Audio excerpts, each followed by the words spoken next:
কোন শান্তিপূর্ণ ঘটনার মধ্য দিয়ে বাংলাদেশ থেকে আওয়ামী লীগের বিদায় হয় নাই। হাজারো মানুষের জীবন আর রাজপথ ভরা রক্তের মধ্য দিয়ে ওই খুনি ফ্যাসিস্ট আওয়ামী লীগের বিদায় হয়েছে। আমাদের পুনর্জন্ম হতে পারে, কিন্তু আওয়ামী লীগের পুনর্বাসন আমরা হতে দেব না। বাংলাদেশে যতবার আওয়ামী লীগ ক্ষমতায় এসেছে, ততবার বাংলাদেশের সাধারণ মানুষের জীবন ঝুঁকির মধ্যে পড়েছে।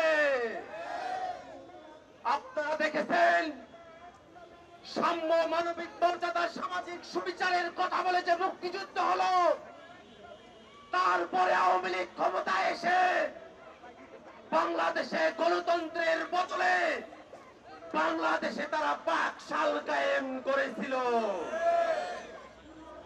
বাংলাদেশের মানুষ দীর্ঘ সময় ধরে যে গণতন্ত্রের লড়াই লড়ে এসেছে, সেই গণতন্ত্রের মুখে চুনকালি দিয়ে 14, 18 এবং 24-এর নির্বাচনের নামে কলঙ্ক উপহার দিয়ে বাংলাদেশে ফ্যাসিবাদ কায়েম করেছিল ওই পতিত আওয়ামী লীগ।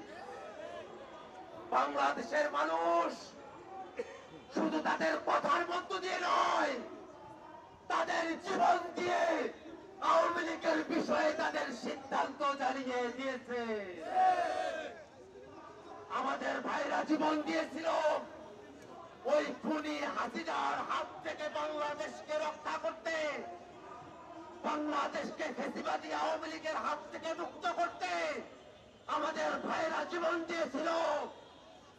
আমাদের যে ভাইরা রাজপথে জীবন দিয়েছে, আমাদের চোখের সামনে আমরা যাদের জীবন দিতে দেখেছি, তাদের রক্তের শপথ, আমাদের শরীরে এক বিন্দু রক্ত থাকা অবস্থায় আওয়ামী লীগকে বাংলাদেশে আমরা আর স্বনামে রাজনীতি করতে দেব না।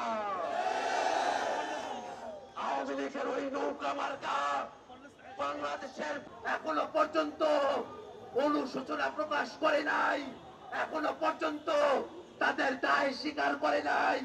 সেই আওয়ামী লীগের পক্ষে যদি বাংলাদেশের কোন শক্তি, বাংলাদেশের কোন ব্যক্তি একটু দাঁড়ানোর চেষ্টা করে, বাংলাদেশের ছাত্র জনতা রাজপথে দাঁড়িয়ে, সেটা ব্যক্তি হোক, সেটা কোনো প্রতিষ্ঠান হোক, তার বিরুদ্ধে সর্বাত্মক প্রতিরোধ গড়ে তুলবে।